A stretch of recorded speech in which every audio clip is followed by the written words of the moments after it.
রোজা। এরকম শুনে আপনাদেরকে অনেক ভালো লাগবে, কিন্তু কালকেই রোজা, কি একটা ভালো। আর কালকে হলো রোজা, আর আজকে আমরা নামাজ পড়বো, নামাজ পড়ে সেহরি খাবো, সেহরি খেয়ে আমরা কালকের জন্য প্রস্তুতি নিব। গাইস, কালকে সারাদিন আমি না খেয়ে থাকবো, আল্লাহ জানে আমার কি হয়। তো গাইস, এখন আমরা তারাবির নামাজ পড়ব, আর এখন আমি আমার ড্রেসটা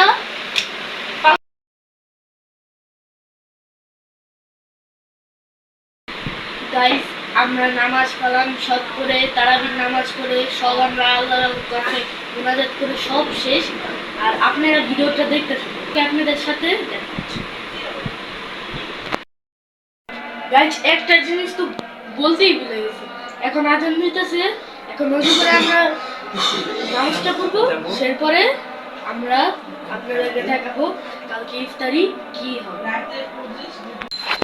গাইস, আমরা সেহরি করে উঠে গেছি সকালবেলা, এখন হলো বিকালের নামাজ পড়তে আমরা বাইরে যাচ্ছি। আর এখন ইফতারির আর মোটামুটি আছে 1 ঘন্টার মতন,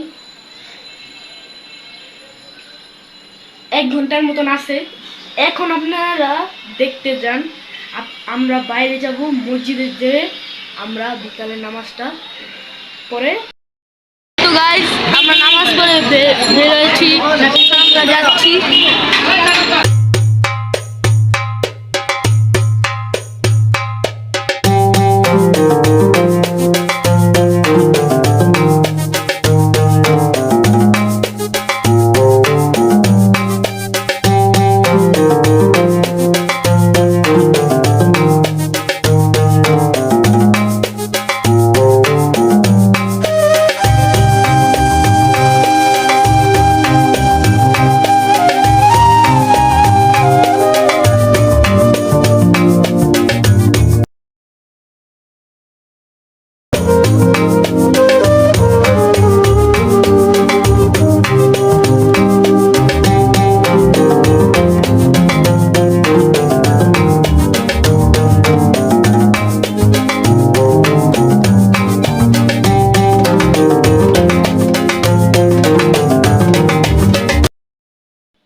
তো গাইস, আমরা ইফতারের সময় আমরা ব্লগটা কন্টিনিউ করতে পারি নাই, আর এখন আমরা নানু বাসায় যাব। যেটাই হোক, ইফতারের সময় তো আমরা কন্টিনিউ করতে পারি নাই, কিন্তু এখন আমরা কন্টিনিউ করব। এখন আমি নানুর একটা গিফট বানাইছি, যেটা এখন আপনার গাইস, এই যে আমরা এখন এই যে দেখেন নানুর জন্য যে গিফটটা বানাইছি, সারপ্রাইজ গিফট বক্স, দেখছেন গাইস। আর এখন আমরা সোজা দেখাবো নানুর বাসার